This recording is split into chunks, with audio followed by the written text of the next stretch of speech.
Marcos, quando a gente pergunta se a IA vai roubar empregos ou criar a nova classe média, muita gente imagina um cenário de filme, com robôs andando na rua. Só que o impacto real é bem mais silencioso. Um atendimento automático aqui, uma planilha que se preenche sozinha ali, uma triagem de currículo feita por sistema, um aplicativo que organiza rotas e preços, um texto que vira rascunho em segundos. Então eu gosto de começar sem pânico e sem fantasia. É uma tecnologia que já está dentro do trabalho cotidiano, e por ser barata e rápida tende a se espalhar. Meu lado é o seguinte: a IA pode ampliar a capacidade de pessoas comuns e melhorar renda e autonomia, como um superassistente barato. Mas isso só vira nova classe média se a gente impedir dois caminhos fáceis: cortar gente sem transição e concentrar o ganho em poucos. Combinado? E para abrir o debate, eu te pergunto: qual risco você acha que está sendo mais ignorado hoje? Demissão em massa, precarização silenciosa, ou simplesmente o país não se preparar a tempo? Combinado, Isabel. E eu gosto de você tirar a fantasia e colocar o pé no chão. Para mim, o risco maior é a soma de velocidade com desigualdade. A IA avança rápido, e o preparo das pessoas, escola, curso, experiência, rotina, avança devagar. E a desigualdade de base é enorme. Nem todo mundo tem internet boa, computador, tempo, saúde mental, rede de apoio. Quando alguém diz, era só aprender, ignora a pessoa que trabalha o dia todo, pega duas conduções, chega em casa cansada, e ainda precisa cuidar de casa, de filho, de contas e de si mesma. Eu vejo também um risco de troca de regra no meio do jogo. O cargo continua existindo, mas muda tanto que muita gente fica para trás. Isso é mais cruel porque não parece demissão, parece falta de mérito. E aí eu te devolvo uma pergunta direta. Você acha mesmo que a maioria das empresas vai usar o ganho da IA para melhorar trabalho e manter pessoas? Ou o padrão vai ser cortar custo primeiro e só depois pensar no resto? Eu acho que o padrão inicial tende a ser faz com menos em muitos lugares, sim, e por isso meu otimismo não é romântico, é condicional. Para não confundir o público, eu gosto de definir duas coisas. Roubar empregos pode ser a vaga sumir, ou a vaga mudar tanto que a pessoa não acompanha. E nova classe média não é luxo, é previsibilidade, pagar contas sem sufoco, ter tempo de vida, conseguir planejar e subir um degrau sem viver em alerta um mês inteiro. Como cria ponte? 3 pilares. Primeiro, alfabetização em IA, que é o básico para qualquer pessoa, saber pedir ajuda, saber desconfiar e conferir, saber usar sem ser enganado. Segundo, requalificação aplicada. Aprender resolvendo problemas reais do trabalho, não colecionando certificado. Terceiro, proteção na transição, porque ninguém aprende bem em desespero. Agora eu te pergunto, no seu olhar, quais áreas vão sentir primeiro? Administrativo, atendimento, criação, logística, educação. E por quê? Eu vejo o primeiro impacto forte onde o trabalho é linguagem e repetição. Administrativo, atendimento, back-office, cobrança, suporte básico, cadastro, relatórios, edição simples. A IA é boa em gerar texto, resumir, organizar, comparar padrões. E mesmo quando ela não substitui 100%, ela reduz equipe. Antes precisava de 4 pessoas para dar conta. Agora, dá com 2, porque parte do esforço vira automático. E tem um ponto central que você tocou, a porta de entrada. A classe média se forma por degraus. Muita gente começa fazendo o básico para aprender e ganhar experiência. Se o básico vira um clique, como o iniciante entra? A porta de entrada fecha, e a escada social fica sem degraus. Então eu te pergunto, se você acredita nessa ponte, qual é o desenho prático para manter degraus? Aprendizagem dentro das empresas? Ensino técnico mais forte? Projetos reais com mentoria? Eu gosto do seu foco em degraus porque isso dá uma imagem clara. Eu faria 3 caminhos para manter degraus. Caminho 1, vagas de aprendizagem dentro de empresas, mas com função nova, supervisão, checagem, qualidade e atendimento de casos complexos, sempre com mentor. O iniciante aprende a dirigir a ferramenta com responsabilidade, não só a fazer do zero. Caminho 2, projetos reais guiados com mentoria, por escola técnica, por universidade, por prefeitura, por ONG. Resolver problemas reais de uma comunidade. Melhorar cadastro de uma ONG, organizar o atendimento de um comércio, montar comunicação de uma escola, ou apoiar uma prefeitura em serviços simples. E caminho 3, certificação curta com prova prática. Não é assistir aula, é mostrei que sei usar IA com cuidado e conferência. Isso dá empregabilidade sem virar elitismo. Agora, sobre quem paga, eu não fujo. Acho que é Estado e empresa juntos. Estado porque estabilidade é interesse público. Empresa porque o ganho vem também do trabalho e do dado. E eu te pergunto, você acha que um kit de transição funciona no Brasil real, ou você teme que isso vire burocracia e desperdício? Eu acho que funciona se for simples e rápido, e eu insisto nisso porque é a diferença entre proteger pessoas e só fazer discurso. A pessoa que perdeu renda não aguenta 6 meses de formulário. Ela precisa de resposta em semanas. Um kit de transição que eu imagino tem 3 peças. Apoio temporário para não cair no desespero, curso curto e aplicado, com tarefas reais, e ponte para a vaga. Parceria com empresas e setor público para contratar quem conclui. Eu também acho que tem que ter uma conversa sobre divisão do ganho. Se a IA aumenta a produtividade, parte disso precisa virar salário melhor, bônus, redução de jornada ou investimento em formação. Se o ganho fica só no topo, a sociedade paga a conta do desemprego e da ansiedade. Agora, eu tenho uma preocupação. A alfabetização em IA pode virar um filtro de RH, mais uma exigência que exclui. Como evitar que aprenda IA vire, se você não tem, você não entra? Eu acho que a gente evita isso de 2 jeitos. Primeiro, oferecendo alfabetização em massa de forma pública e acessível, celular, linguagem simples, prática, para não virar privilégio. Segundo, colocando a aprendizagem dentro da jornada, pelo menos em parte, porque senão só aprende quem tem tempo sobrando. Agora eu quero descer para a vida real porque o público decide com exemplos, não com teoria. Exemplo 1. Clínica. A Carla atende o WhatsApp, confirma a agenda, lida com dúvida e gente nervosa. Se a IA assume mensagens repetidas e organiza a agenda, a Carla pode focar no que a máquina faz pior: acolher, negociar encaixe, perceber urgência, evitar erro. Isso pode tornar a Carla mais valiosa, ou pode virar: agora você faz o trabalho de 3 e recebe o mesmo. Exemplo 2. Escritório. Um auxiliar faz conferência, e-mail, cadastro, relatório. A IA pode rascunhar e automatizar o básico. A pergunta para você é: o que faz uma empresa escolher subir o nível em vez de cortar? Pressão do consumidor, fiscalização, cultura, concorrência por talento? No começo, cortar é mais rápido do que subir o nível. Para cortar, você só muda processo e demite. Para subir o nível, você treina, muda a meta, dá tempo, e isso custa. A virada costuma acontecer quando o corte começa a gerar problema. Atendimento pior, erro maior, retrabalho, reputação ruim, cliente indo embora, processos virando bagunça. Aí a empresa aprende do jeito difícil que tirar gente demais destrói o que sustentava o serviço. Só que eu concordo com você, se a sociedade esperar a virada acontecer naturalmente, muita gente vai cair no caminho. Então eu te pergunto de forma bem prática, como proteger quem cai?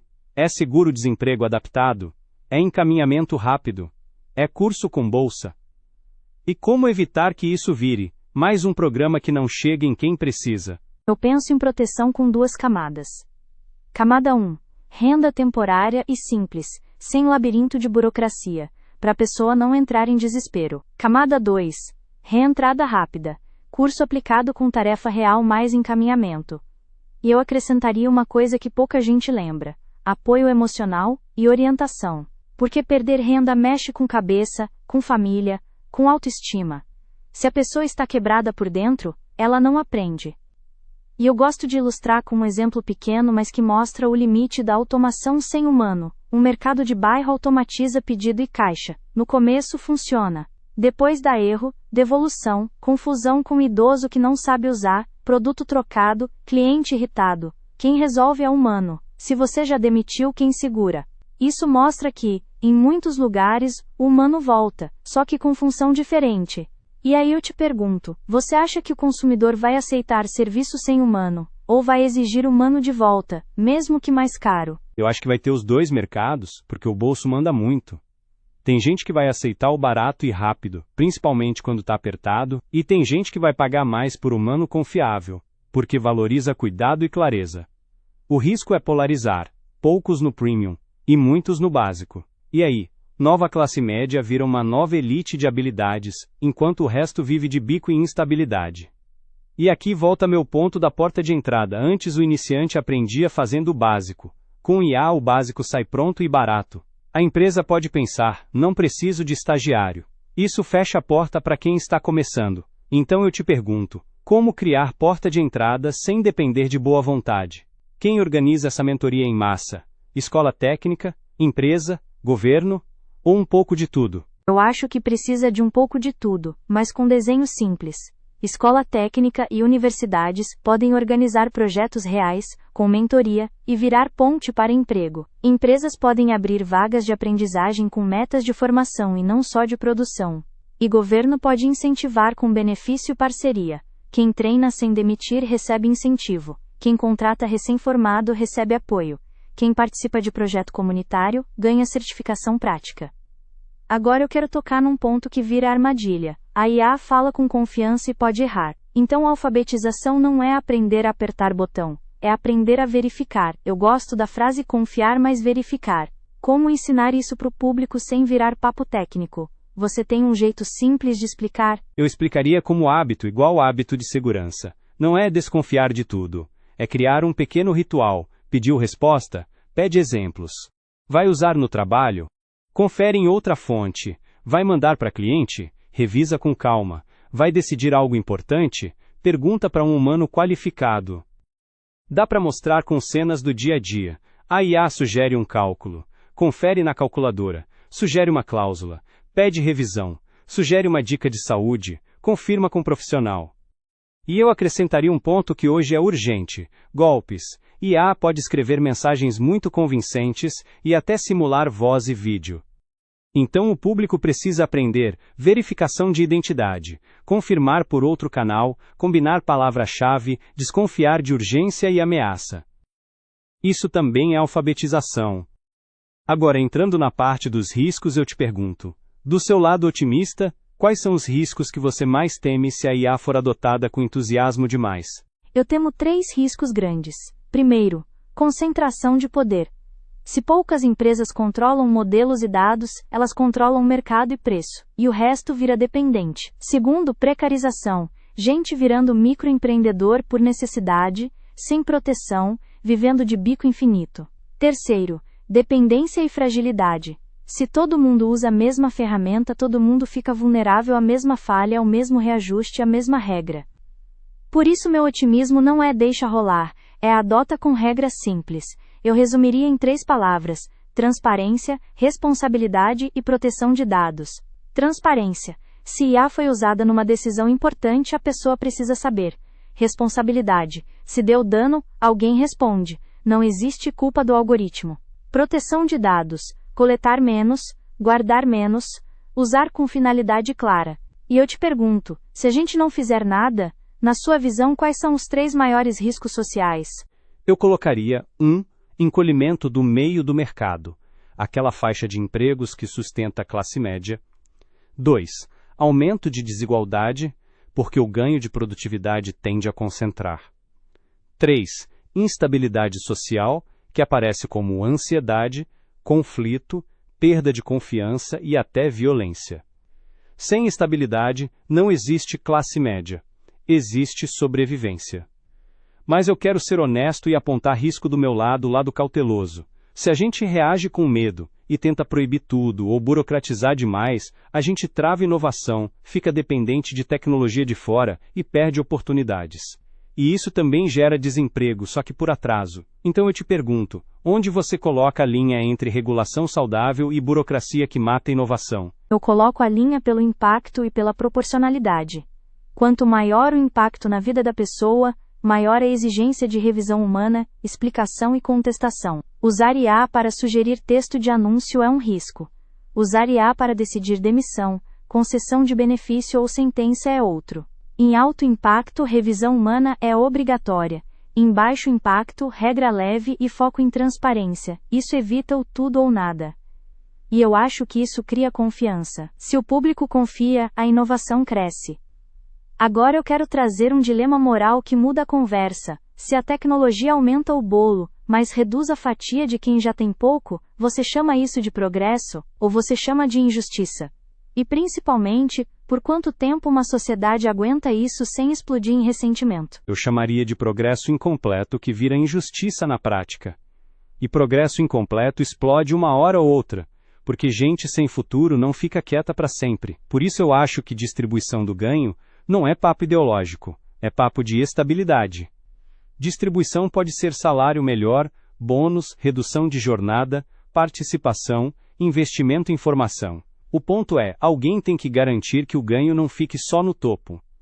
E eu queria trazer um lado humano, um impacto psicológico. Tem gente que vai sentir vergonha, medo, perda de identidade. Eu aprendi isso a vida inteira e agora uma máquina faz em segundos. O que você diria para essa pessoa sem minimizar a dor dela? E como evitar que isso vire uma onda de desesperança?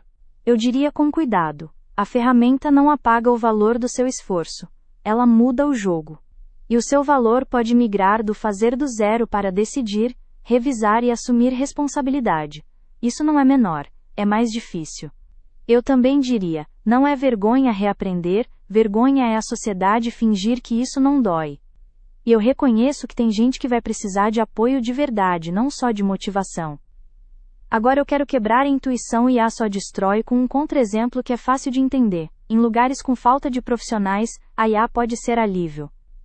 Um posto de saúde em cidade pequena sem especialista pode usar IA para lembrar protocolo, sugerir perguntas de triagem, reduzir erro por cansaço e ajudar a equipe a priorizar quem está pior. Isso não substitui médico, ajuda o médico e o enfermeiro. Então não é boa ou ruim, é como usar. Você concorda que esse tipo de uso pode ser ganho social real mesmo você sendo mais cauteloso? Concordo, e esse é um ponto que eu faço questão de reconhecer.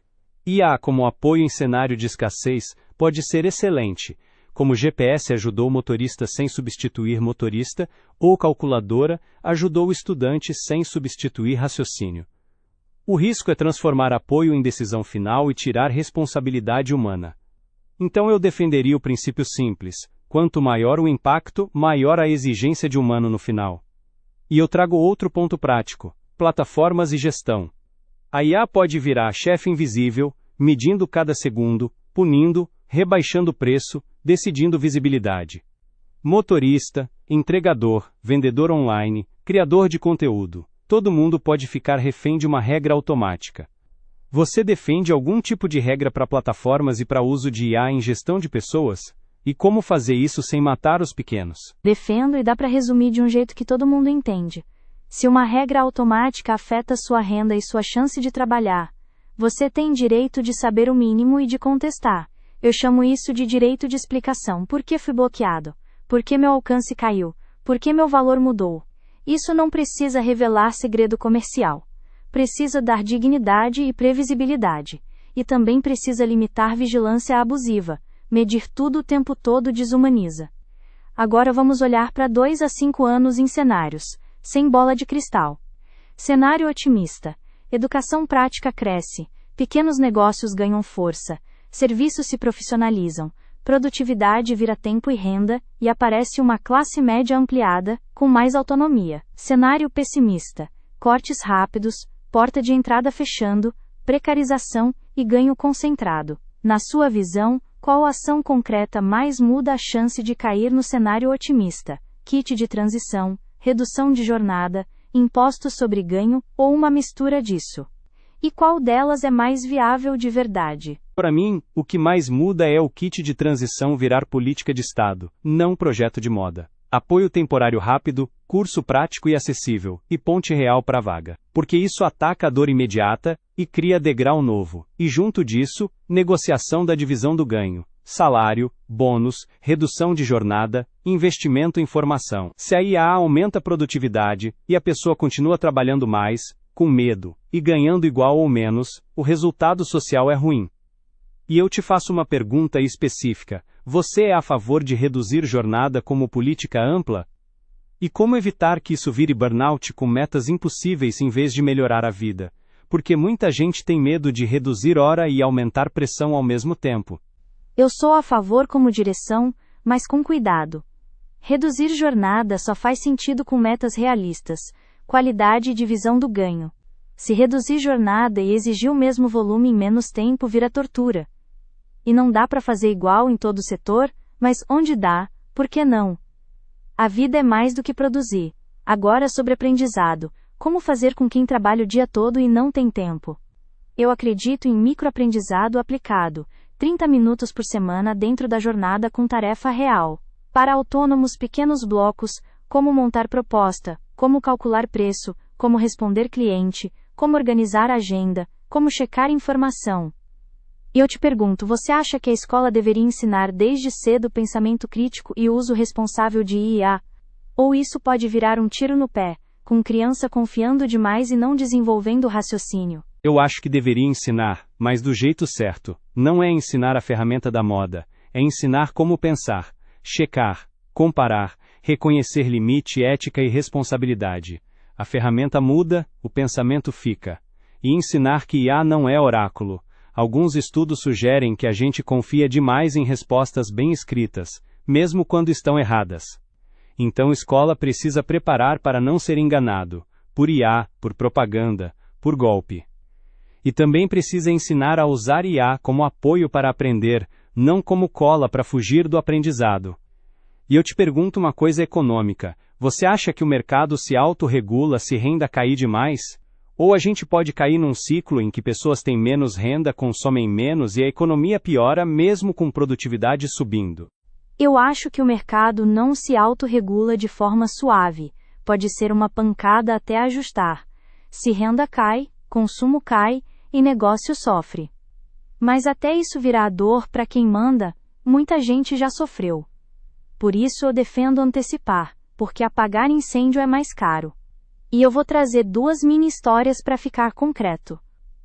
A Ana, que vende bolo, sempre foi boa, mas vivia no sufoco porque não conseguia organizar pedidos, calcular custo, responder cliente e divulgar. Ela usa IA como assistente. Monta lista de compras, calcula margem, escreve respostas educadas, organiza agenda.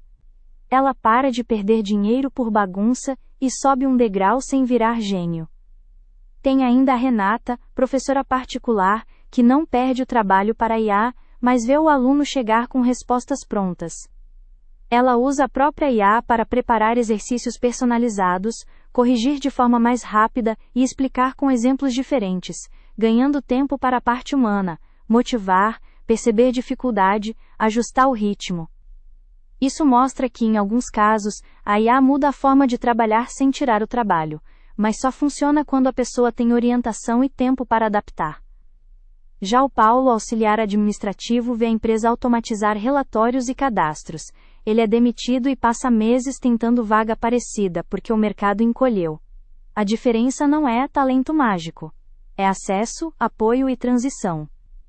Então eu te pergunto, como evitar que a história do Paulo seja mais comum do que a da Ana, sem prometer milagre? Eu acho que a chave é rede de segurança, mais portas de entrada, mais regras contra abuso. Rede de segurança para o Paulo não cair no desespero, apoio temporário e encaminhamento.